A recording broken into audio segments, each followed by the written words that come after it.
Good morning. Thank you for joining me for another 5 good minutes with the Word. I'm Barry Bryson, and we're continuing our study of Jesus' parables in Matthew's Gospel. And we're still in Matthew chapter 13, the parable sermon, and Jesus has dismissed the crowd after telling the two long parables, parable of the sower and the tares, and the two short ones about growth, the um, the mustard seed and the leaven and the lump of dough. And then he has explained the parable of the tares to his disciples, and he gives them further parables, and he gives them this second couplet of short parables. The kingdom of heaven is like a treasure hidden in the field, which a man found and hid, and from joy over it goes and sells all that he has and buys the field. Again, the kingdom of heaven is like a merchant seeking fine pearls, and upon finding one pearl of great value, he went and sold all that he had and bought it. That's chapter 13, verses 44 through 46. Very short. They really are just extended metaphors, but they have so much meaning. Now, it's clear what parables, these two parables are about. Like leaven and lump were about the same thing. They were about growth. They gave a little bit of a different facet to growth.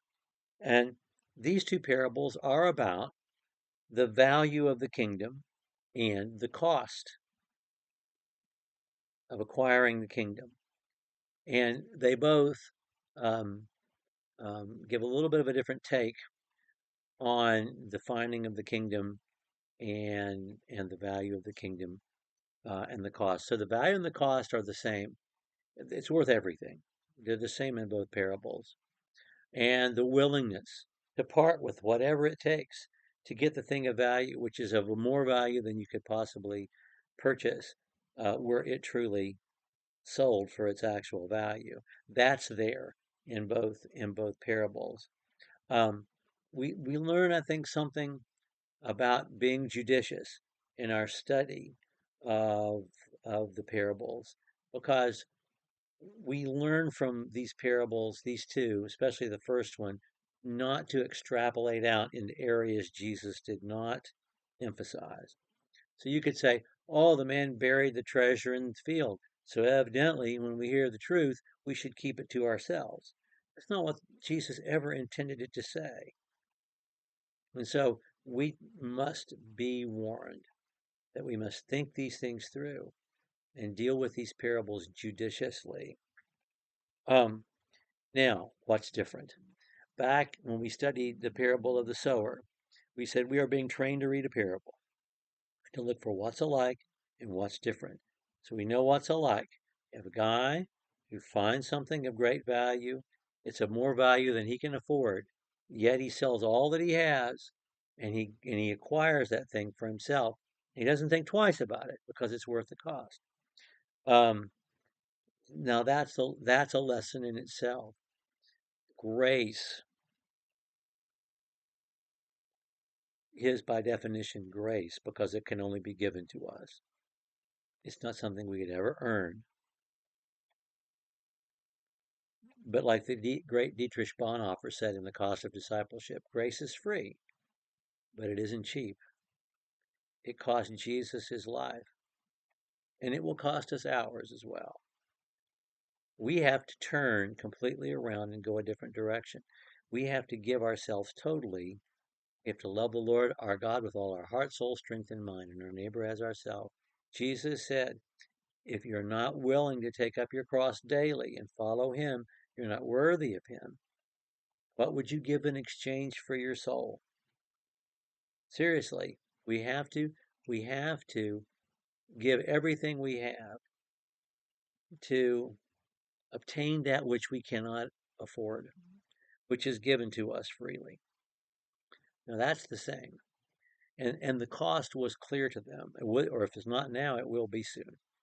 I mean, they're going to lose Jesus violently.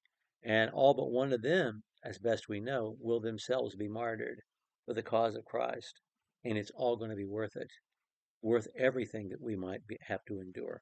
It's going to be worth more than we could ever imagine, more than we could ever deserve, no matter how many lives we had to offer up for the kingdom. We could never die enough times to to to deserve the grace that God gives to us. What's different? The first man stumbles onto the treasure. The second man is looking for the treasure. Stumbling onto treasure in a field is not something that would have happened every day, but it's not something that they would have been unfamiliar with. They didn't have safe deposit boxes in those days. If you had to keep something safe, if you're being chased off your land for a bit, or you think robbers are coming, or you need to hide something quickly, you bury it in an inconspicuous place. And if you can't get back to it before you pass or something happens, you don't tell anybody else where it is, it's there until some lucky person stumbles onto it. And Peter wasn't looking to follow a rabbi when Jesus called him on the Sea of Galilee, but Jesus called him nonetheless. And then you have the guy who's looking for it, looking, and finally there it is. And honest seekers are just the best people to study with, because they just want to know, what does it say? Just tell me and I'll do it. Explain it to me so it makes sense and I will follow it. And the Ethiopian eunuch is that way. We shouldn't marvel that he was so prepared to be baptized, because he was an honest seeker. And when he saw clearly what the truth was from the scripture, he was willing to obey it.